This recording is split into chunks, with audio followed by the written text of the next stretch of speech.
Yang menarik adalah mereka bisa merasakan benar karena soundnya itu benar-benar direkam dengan suara burungnya, suara anginnya, suara airnya. Di LMS yang kita punya, ini kita buat konten-konten itu secara interaktif. Jadi gimana caranya orang tuh nggak cuma menonton video, tapi mereka ada misalnya ada gamification-nya, terus ada quiz-quiznya gitu sih. Jadi konten yang kita sajikan itu sebisa mungkin interaktif biar orang tuh nggak boring. Awalnya kita sudah punya project during the COVID ya, waktu COVID itu dimana kayak banyak batasan-batasan yang pingin orang datang ke kebun kita dulu awalnya gitu loh. Makanya tercetuslah sebuah ide project untuk membuat virtual tour yang waktu itu isinya adalah plantation kita gitu loh.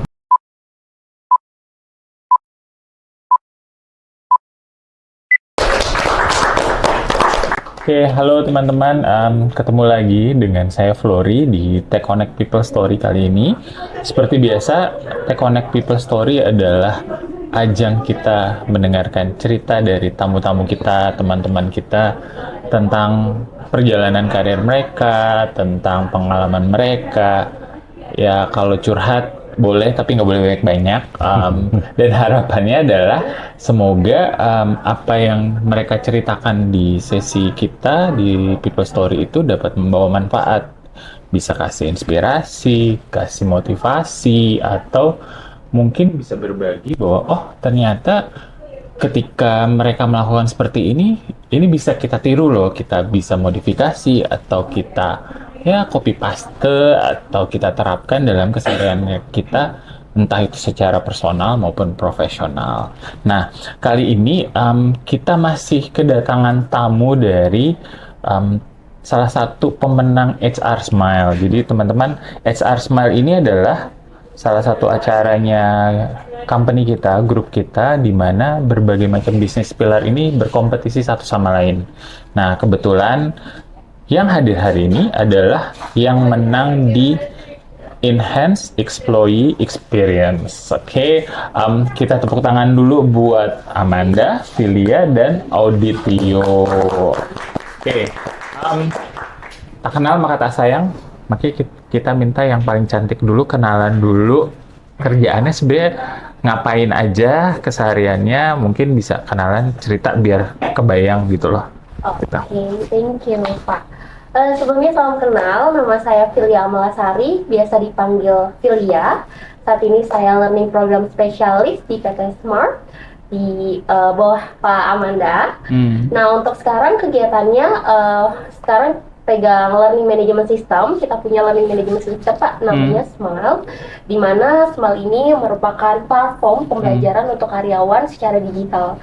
Jadi selain mengelola Smile, kita juga bangun capability para L&D untuk membuat konten-konten interaktif. Jadi kita pengen karyawan kita tuh punya semangat belajar, karena dengan mereka terus bertumbuh, tentunya itu akan mencapai goals kita juga, kan goals perusahaan gitu. Mungkin itu sih Pak, kenal singkat saya. Oke, nanti kita ngobrol-ngobrol lagi ya. Oke, berikutnya Auditio. Ini agak unik namanya. Biasanya kalau orang kan Aditya, Adityo, ini ke Auditio. Biar lebih gampang dilihat di Google soalnya. Oke, nama saya Auditio Perdana. Biasa orang-orang pada manggil saya Didit. Saya sebagai Art Director di Sinarmas Agribusiness and Food, yang biasanya untuk handle branding, productions, untuk segala visual yang ada di Sinarmas Agribusiness. Jadi tugas saya mostly ya graphic designer ya, art director ya, creative director pun ya. Oke. Nanti mungkin bisa dijelasin lebih lanjut ya, art director tuh kayak gimana sih biar teman-teman juga kebayang ya. Oke, bisa. Nah, yang terakhir Mas Amanda, silakan memperkenalkan diri. Hai, saya dengan Amanda Perdana. Tapi mungkin saya mau kasih tahu dulu ya, kenapa saya Amanda ya namanya. Pasti teman-teman bertanya ya, kok laki-laki yang muncul sih, itu kan ladies name gitu ya. Ya, Amanda ini singkatan dari anak Surahman, pakai emannya, dan Safrida. Jadi singkatlah tuh anak Surahman dan Safrida yang pertama. Perdana makanya ya. Oke, saya di Sinarmas Agribusiness and Food sebagai Head of Business and Leadership Academy. Ya, tentu saja sehari-harinya memastikan 3 hal penting sih di organisasi kita. Bagaimana development leadership kita dilakukan, kemudian bagaimana kita mempertahankan culture kita, dan yang terakhir dia learning experience kita. Kurang lebih begitu sih. Oke. Kalau sama Filia kan satu tim nih. Yes. Bener kan, dirimu report ke Amanda. Iya. Nah, audit Tio kenapa bisa kecemplung dan ketarik dalam Rio ini nih? Mungkin Didit boleh cerita.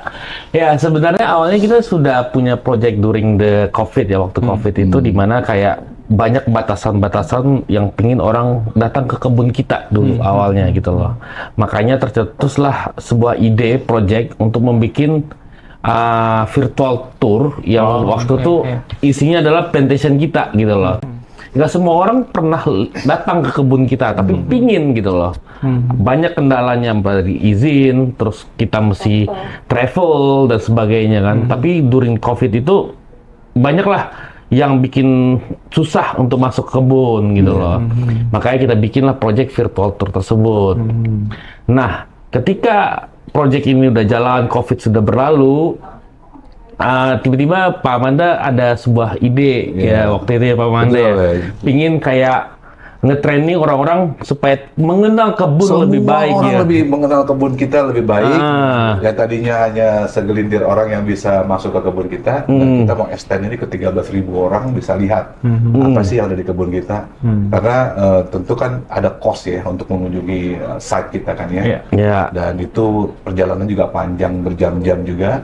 Dan nggak semua punya opportunity untuk sampai ke sana. Jadi kita pingin dengan semua hasil yang dilakukan oleh director kita sangat bagus sekali dari sisi degrees. Kemudian ini bagaimana ini di-combine ke dalam LMS kita. Jadi orang itu langsung bisa kita extend ke 13.000 our employee gitu. Nah itu tuh story-nya. Kemudian kita masuk ke dalam satu project yang sama ini. Gitu. Oke. Nah berarti merubah materi training menjadi yang virtual atau gimana nih sebenarnya? Ya, jadi materi virtual yang kita rubah menjadi learning experience journey yang bisa diakses dengan semacam journey learning lah. Karena banyak banget yang diproduce di situ dan berbagai bisnis proses yang ada di presentation kita ada di sana. Ya itu kan kita pilih-pilih supaya employee kita user friendly lah untuk melihat presentation tour itu sendiri gitu. Nah itu dikombin dalam bentuk learning management system kita di Semarang. Nah itu penyesuaiannya cukup banyak di sana. Gitu. Ya. Oke. Nah mainannya kamu sendiri gimana di project yang ini? Oke. Kalau ini aku ngebantu Pak Didit untuk mengkonekkan dari virtual tour ke Smile, dimana kan itu dua sistem yang berbeda. Jadi kita buat integrasinya dengan satu platform yaitu Smile dengan SSO. Jadi masuknya kita pakai SSO ke Smile-nya. Jadi once karyawan itu masuk ke Smile, dia akan langsung terkonek dengan virtual tour itu sendiri. Jadi nggak double login gitu. Terus kita juga modifikasi dari sisi virtual tour-nya. Jadi yang sebelumnya belum ada learning pad-nya, jadi kita buat learning pad seberapa banyak sih karyawan itu pembelajarannya berapa persen gitu. Jadi kita modif di situ sih. Gitu. Jadi kita bisa tahu karyawan itu dia sudah belajar apa aja, terus juga mungkin nanti kedepannya juga kita bisa lihat ya kayak kecenderungan karyawan kita tuh sukanya belajar di part mana sih gitu, karena di situ di virtual tour itu cukup lengkap ya Pak Didi. Ada plantation-nya, terus ada sustainability-nya, ada meal-nya gitu. Jadi end-to-end proses dari field visit atau kebun yang ada di Sinarmas itu ada semua di situ. Gitu. Oke. Jadi itu journey learning. Journey-nya, betul. Kalau dilakukan secara physical dalam 2 hari 3 hari, paling semua yang ada di learning management system kita itu paling hanya dapat 10% aja kalau kita memang datang ke kebunnya. Tapi ini overall udah kita kasih semuanya tuh. Jadi mereka bisa melihat apapun yang mereka inginkan di kebun. Itu berarti ada kayak target yang harus diselesaikan ketika mau masuk ke jenjang yang berikutnya, atau mereka bebas memilih nih ketika dari pilihan menu-menu training yang tersedia dengan si virtual tour ini, atau gimana? Ya, kita bagi jadi 3 fase. Jadi fase pertama ini buka dulu semua learning point-nya, learning path-nya, supaya meningkatkan engagement terhadap virtual tour-nya itu sendiri sih. Nanti fase berikutnya kita ada learning path yang kita akan lock setiap pembelajaran the next-nya sampai mereka menyelesaikan sebelumnya. Nah, fase ketiga ini akan menjadi platform onboarding untuk our eksekutif. Jadi di eksekutif itu sendiri karena waktu dan sebagainya, mereka day one itu udah bisa melihat langsung our application jadinya. Ketika Walaupun mereka virtual join. ya, nggak harus ke sana Iya, ya. iya. Karena Karena biasanya waktu. kan harus ngerti bisnis proses Betul, segala macam, betul. atau sebenarnya bisnis unitnya tuh Betul. ada apa aja. Betul. Ini sebenarnya aksesnya di provide secara virtual. Iya, iya betul. Mereka juga bisa lihat dari penanaman buah, dari harvesting sampai menjadi sebuah produk di CPO-nya gitu. Dan bisa disalurkan kemana aja buat bisnis partnernya kita Iya, juga. Betul. Oke, menarik. Itu berapa tahun? Atau udah apakah memang udah 100% komplit atau ini sebenarnya masih akan terus dikembangkan? Ya. Kita sih berencana untuk mengembangkannya ke refinery nantinya. Iya. Sekarang ini kita masih ada posisi di upstream, which is itu hanya bagian dari Dari pembibitan sampai menjadi CPO. Nah, nanti next fasenya dari CPO menjadi produk Filma, contohnya, Iya, ataupun kunci mas nantinya. Iya, Jadi mereka bisa lihat nih journey. supply chain-nya. Ya, betul. Sekarang ini masih setengah nih, baru kalau untuk seluruh supply chain masih setengahnya. Oke. Walaupun udah cukup komplit mulai dari pembibitan sampai dengan pemanenan sampai jadi CPO gitu ya. Nah, sampai di situ tuh berhenti tuh virtual tournya. Nah, ini area yang kita sebut dengan upstream business gitu ya. Oke. Ini yang menginisiasi untuk menggait orang art itu siapa? Ya. Dari dirimu kah atau dari Mas Didit kah atau gimana? Beliau itu langsung melakukan itu dengan bisnis. Jadi semua proses bisnisnya itu harus relevan dengan apa yang dilakukan di bisnis lapangan langsung. Jadi guide-nya itu langsung dari bisnis owner-nya, dari upstream gitu ya. Iya. Itu pun harus ada approval banyak tuh. Iya, banyak approval. Konten yang kita sajikan juga udah dikurasi dengan orang-orang expert di bidangnya tersebut gitu. Iya. Ya saat itu saya rasa kita capture semua banyak hal, namun mungkin by prioritas dan juga terkait dengan yang relevan dengan confidential business itu udah pasti kita akan cover dulu. Baru sesuatu yang bisa diberikan, dikomunikasikan ke gitu. Oke. Berarti perjalanan belum tuntas ya? Perjalanan belum tuntas. Perjalanan Masih belum jauh tuntas. Tahun Dari- depan ini 50% lagi. Iya. Oke. Iya. Tahun depan itu Tahun depan target kita adalah Q1 atau Q4 atau udah mulai kisah. Sebenarnya udah kita mau mulai nih. nanti kalau nggak di breakdown nanti ditanya sama manajemen 100%-nya berarti di Q berapa aja. Nah, kalau misalnya kayak gitu kan berarti kalian memberikan experience yang baru nih ke karyawan ya. Maksudnya biasanya kalau training kan orang maunya adalah tatap muka langsung. Ini kan berarti virtual. Berarti lewat teknologi, lewat ya entah gadget atau lewat laptop. Ada tantangannya nggak sih untuk mereka yang terbiasa face to face kemudian harus belajar secara virtual? Mungkin dari yang biasanya yang banyak mengeksekusi dan mengecek berapa banyak nih yang beneran buka learning management system dan segala macam. Iya, memang ya tantangannya di situ ya. Jadi kalau pembelajaran secara digital itu kan kita benar-benar gimana caranya orang bisa fokus gitu saat belajar. Beda dengan orang tatap muka kita bisa kelihatan gitu kan nggak fokus, fokus. Nah, maka dari itu jadi kita di LMS yang kita punya ini kita buat konten-konten itu secara interaktif. Jadi gimana caranya orang tuh nggak cuma menonton video tapi mereka ada misalnya ada gamification-nya, terus ada quiz-quiznya gitu sih. Jadi konten yang kita sajikan itu sebisa mungkin interaktif biar orang tuh nggak boring. Gitu. Tantangannya lebih ke situ sih. Oke. Iya. Mungkin saya tambahkan sejak kita buat learning management system ini di 2023 yang kita launching, jadi baru 2 tahun lalu, dan besok ini adalah tahun keduanya. Kita ulang tahun di tanggal 27 November ya. 27 November ini ulang tahun kedua kita. Nah, so far dari industri kita ini kan hampir nggak pernah kita bawa ke digital learning, semua on-site ya. Betul. Dan itu waktu pertama-tama kali ya apapun yang mereka sudah achieve di LMS kita, tapi ketika begitu kita cek apakah teman-teman ini udah pada training belum, mereka akan mengatakan belum. Karena walaupun apapun yang mereka capai di LMS kita, itu tidak di-assume sebagai mereka sudah melewati training. Jadi mereka belum pernah, Pak, saya belum pernah. Jadi training di kepala mereka adalah dia menghadiri kelas, dan itu 100%, 1 hari, 2 hari berinteraksi. Sepanjang itu belum terjadi, maka mereka akan mengatakan belum pernah training. Ya, itu itu yang edukasi kita mulai lakukan sejak 2 tahun terakhir ini. Kita sebutnya ada start with your smile ya. Start your day with smile ya. Jadi artinya mendorong orang-orang untuk mulai masuk setiap hari di waktu-waktu kosong. Nah, itu adalah learning point yang kita bawa. Terus kemudian juga dari webinar-webinar yang kayak nanti nih tanggal 27 kita akan menghadirkan pembicara eksternal lah untuk bicara tentang bagaimana learning in digital, bagaimana menggunakan platform-platform semacam ini mengeksplor your aspirasi karir melalui digital learning.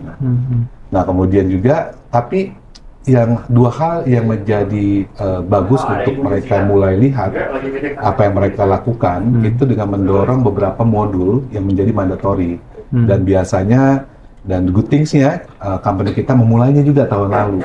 Jadi kayak compliance, kemudian code of conduct, ya, IT security.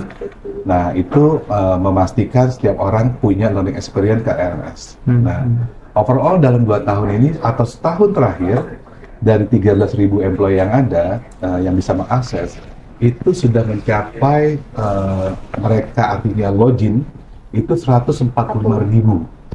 Login atau hours atau akses. Oke. Ya, mereka mengakses. Jadi ada 140.000 kali LMS kita diakses, dan kemudian sekitar 10.000-nya itu melakukan next another course completion. Jadi artinya udah ada peningkatan nih. Yang tadinya LMS itu sesuatu yang mungkin asing, tapi sekarang kita pastikan hampir lebih dari 12.000 orang kita pernah mengakses our LMS. Dan kemudian sekitar tahun lalu 56%-nya itu mengakses course berikutnya dengan minimum 3 course. Jadi artinya sekitar 6.000-7.000 orang telah mengakses lebih dari 3 course. Nah, itu menggembirakan untuk tahun pertama kita waktu itu. Jadi dimulailah tahap itu. Walaupun nggak sempurna, tapi memulai pembelajaran digital itu sudah terjadi. Iya.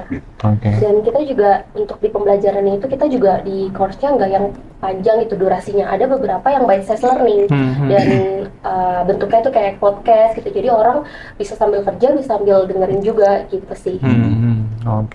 Iya. Tapi kalau misalnya knowing Amanda dari industri yang harus ada mandatory certification atau training, kalau di industri yang sekarang gimana tuh? Masih harus ada. Dipantau dan harus diingetin beberapa juga. mandatory yang kayak begitu, sertifikasi itu masih ada offsite. Kemudian ada beberapa juga yang sudah mulai untuk didorong di dalam ke technical academy. Jadi di organisasi kita ada technical academy yang baru dibentuk tahun lalu. Sekarang mereka tugasnya sedang membangun course-course yang related dengan their technical lah. Dan itu akan mengarah kepada sertifikasi tertentu. Gitu. Nah, Didit kan berarti akan banyak mensupport dari sisi visualisasi dan segala macam. Ini berarti virtual tour kan udah selesai. Berikutnya apa nih, Dit? Yang akan dibantu ke LMS dan wah, itu super banyak ya, Pak ya. Banyak itu super banyak banget nih, Pak. Sebenarnya gini, secara mungkin orang-orang kalau kita udah kasih visual, orang-orang pasti udah benar-benar senang sih untuk masuk ke platform tersebut kan. Karena kita berusaha sebagai desainer maupun art director itu memvisualisasinya secakap mungkin lah supaya mereka enak ngerjain. Serial mungkin juga ya? Nggak serial mungkin mungkin sedikit lucu-lucu kali ya, ada lucu-lucunya gitu lah.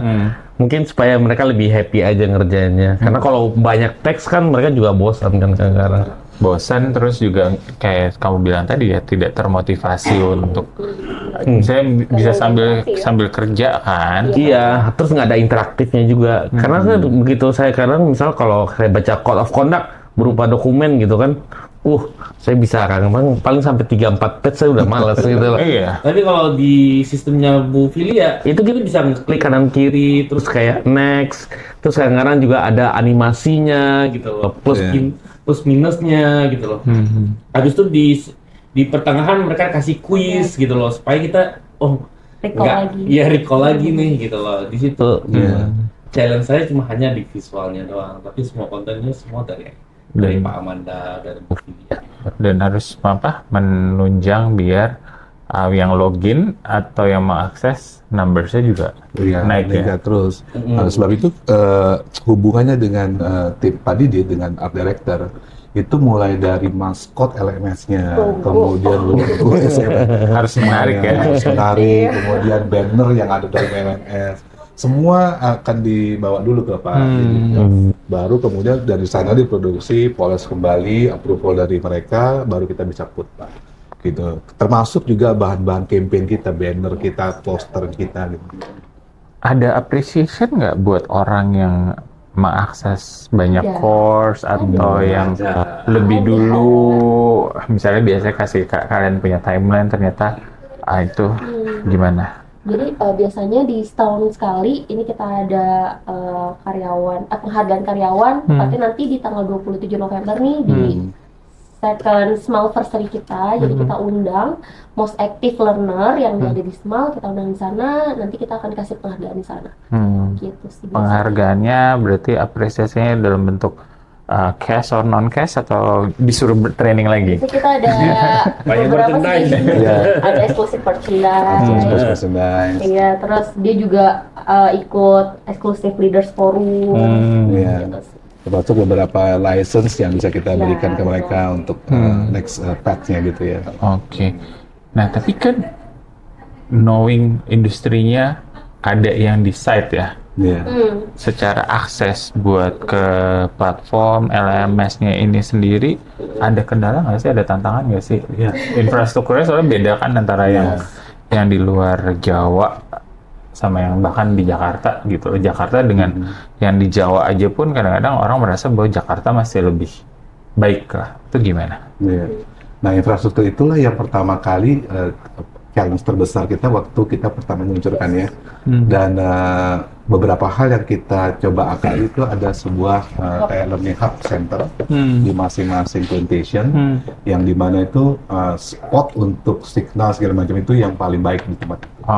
Jadi kita yang kita sebut ada namanya training center head-nya itu menginisiasi beberapa tempat lah macam PC yang bisa diakses bersama oleh mereka dan kemudian dalam beberapa waktu kemudian kita bawa itu ke tempat yang lebih tinggi. Artinya lebih tinggi itu bukan dari sisi signal tapi platform kita itu bisa diakses juga melalui Play Store. Nah, artinya dalam keadaan nanti dia offline, dia tetap masih bisa juga mengakses juga, melihat apa yang udah pelajarin dan apapun yang mereka pelajari saat itu tidak menghilang.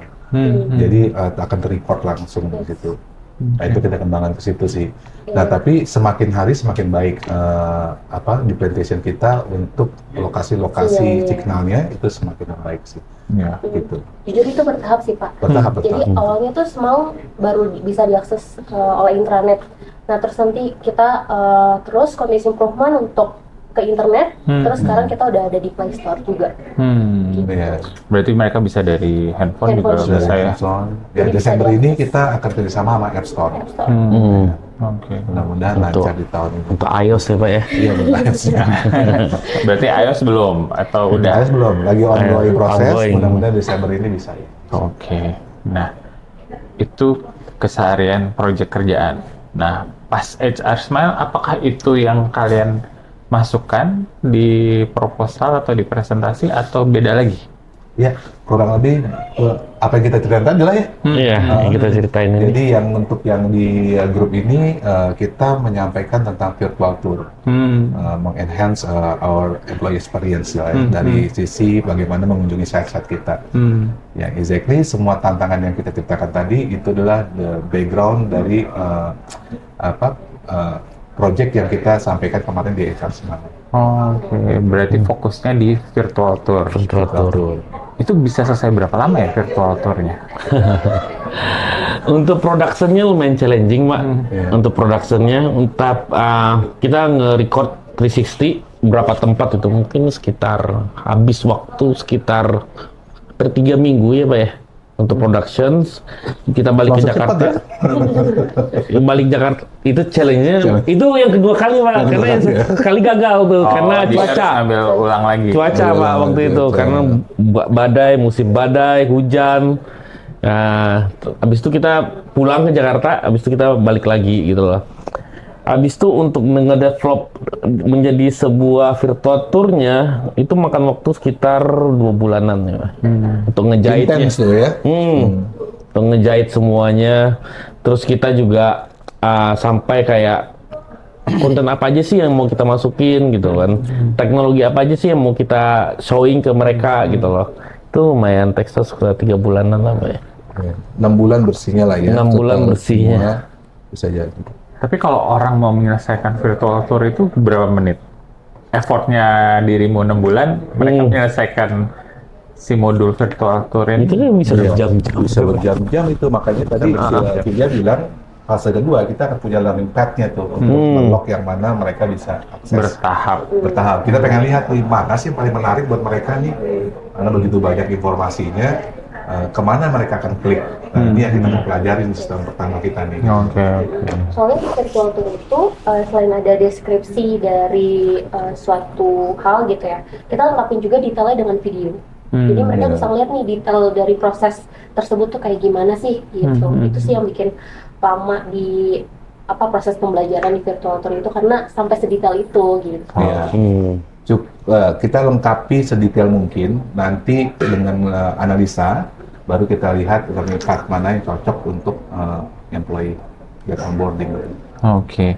Nah, terus ini berarti memang fokus enhancing employee experience di learning-nya ya berarti ya. Oke. Akan expanding ke employee experience yang lain juga nggak? Atau cuma memang fokus di training aja nanti? Ya, karena ini juga akan mempengaruhi bagaimana new hire kita mengenal our industry sih Pak. Iya betul. Jadi ini sangat penting masuk dalam proses onboarding. Nah, onboarding itu kan sejauh ini sebagian besar employee belum pernah melihat kebun kita seperti apa langsung. Nah, ini akan jadi game changers nih. Begitu employee masuk di hari pertama, dia juga bisa mengeksplor industri kita seperti apa, perkebunan kita bagaimana bentuknya. Bahkan yang menarik adalah mereka bisa merasakan benar karena soundnya itu benar-benar direkam dengan suara burungnya, suara anginnya, suara airnya, suara mesin yang sedang berjalan, derak kaki yang sedang berjalan, itu benar-benar bisa terdengar dengan jernih gitu. Nah, kalau kita masuk ke Mills, itu berarti kita bicara tentang ada mesin-mesin yang sedang bergerak, ada orang yang lagi membawa kendaraan, ada grabber yang sedang bekerja, itu semua terdengar. Nah, itu dapat feel melalui sound sama visual gitu langsung. Oke. Itu makanya kolaborasi dengan tim art director menghasilkan jagonya gitu. Sensasi itu semuanya. ya. Karena itu akan mengakumulasi experience new hire kita untuk langsung engage sama industrinya gitu. Oke, tanpa harus terbang dulu, tanpa harus mungkin ngumpulin teman barengan buat onboarding, tapi mereka bisa akses kapanpun, dimanapun. Tapi for your info ya Pak, kita sebenarnya ada 16 kantor di luar negeri loh Pak. Nah, itu belum explore gitu. Itu belum explore. Itu belum kepegang ya? Belum. Baru di Indonesia dulu. Karena mereka pun yang kerja di company Sinarmas Agribusiness and Food yang misalnya di Belanda, di Italia, mereka kan juga nggak punya experience loh. Oh, apa sih kelapa sawit itu apa sih gitu. Iya, CPO itu kayak apa sih gitu. Buah kelapa sawit ini mereka nggak tahu Pak gitu. Tapi mereka kerja di industri ini gitu loh. Nah itu yang kita mau sasar juga gitu. Pelan-pelan ya. Dan dibikin dengan bahasa pengantar masing-masing. Betul. Tantangan juga. Iya. Termasuk untuk investor juga ya Pak. Iya. Termasuk investor yang pengen tahu kayak gimana sih you punya kebun, nah bisa mengakses itu langsung. Best practice-nya seperti apa sih di perkebunan itu gitu. Sustainability apa sih yang kita jalankan gitu loh. Iya. Seperti itu kan. Gitu ya. Correct. Gitu. Oke. Nah, keputusan ngikutin HR Smile itu memang dari keputusan tim atau kalian dijorokin sama atasan? Oh enggak. Jadi ada satu proses yang kita diskusikan beberapa. Pertama tentu saja list the project yang sedang berjalan dan yang sudah selesai dilakukan dan ongoing ke depan apa. Nah, tentu saja untuk memilah-milih ini karena ini adalah part the competition, jadi sangat penting untuk menyepakati semua hal bersama leader gitu ya. Jadi kita pilih dan kemudian kita mengajukan. Tentu saja dari saya mengajukan beberapa, kemudian dari tim lain juga ada mengajukan demikian. Nah, untuk mengajukan tersebut didiskusikan kembali apa yang mau kita ceritakan di sana. Jadi full of engagement, dan yang menariknya adalah itu membawa kita ke the next level gitu ya. Bagaimana kita produk ini menjadi punya values bagi seluruh pilar gitu. Nah, itu the next level tuh. Kita bisa sharing best practice. Nah, itu saya rasa HR Smile itu ada tempat satu kotak yang tidak bisa diisi oleh kayak event yang ada di Sinarmas. Kalau SMDD lain itu ya. Tapi banyak kalau kita banyak kayak gitu ya, aktivitas gitu ya. Nah, ini membawa kita ke next level sharing best practice gitu loh. Dan itu bisa kita lakukan secara langsung dan istilahnya quite simple bagi employee untuk bisa berbagi hal tersebut. Nah, saya pikir itu suatu terobosan yang kami valuable banget itu, dan kami ingin ikut sebanyak-banyaknya untuk kita bisa saling belajar gitu. Oke.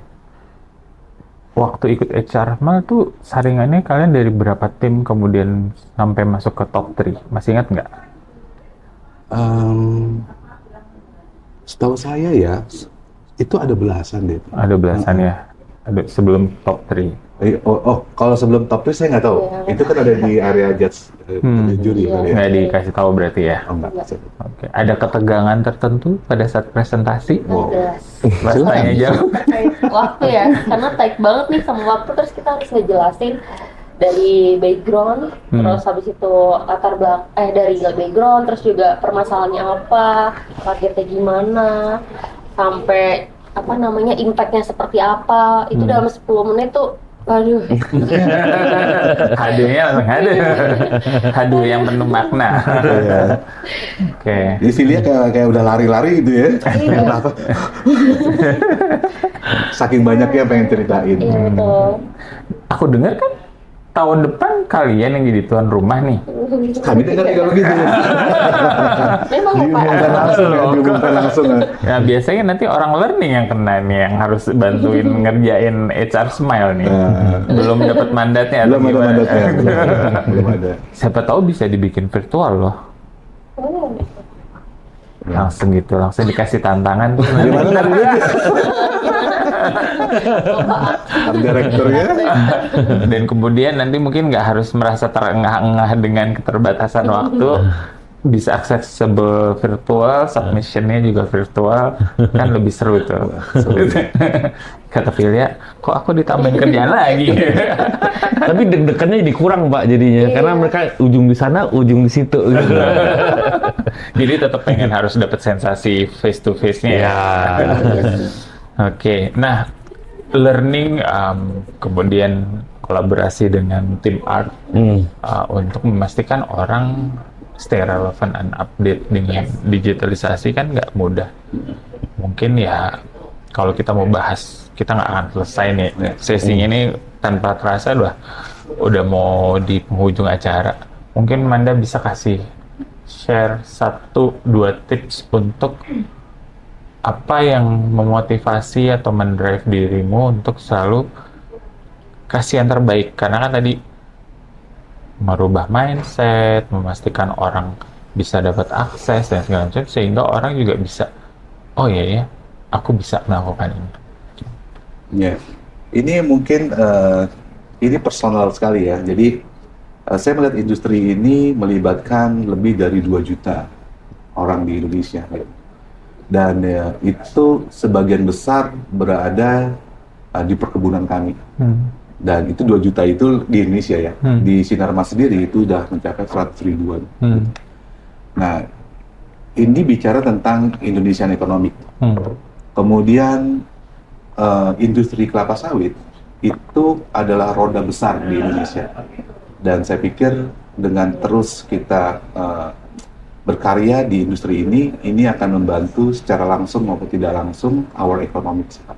Itu menjadi alasan utama saya ada di industri ini. Kemudian yang berikutnya tentu saja secara internal, bagaimana kita memimpin, bagaimana our leader, manajer-manajer di perkebunan kita memimpin ratusan orang, tentu menjadi bagian penting untuk menjalankan yang kita sebut dengan The Sinarmas Way. Nah, di Sinarmas Way ini kita bicara 2 hal sebenarnya, yaitu care and collaborative leaders. Nah, ini yang dalam upaya kita untuk menciptakan hal tersebut dan kita ingin berkontribusi di sana sih, Pak. Oke, thank you. Phil? Nggak boleh sama. Tadi mikir mukanya.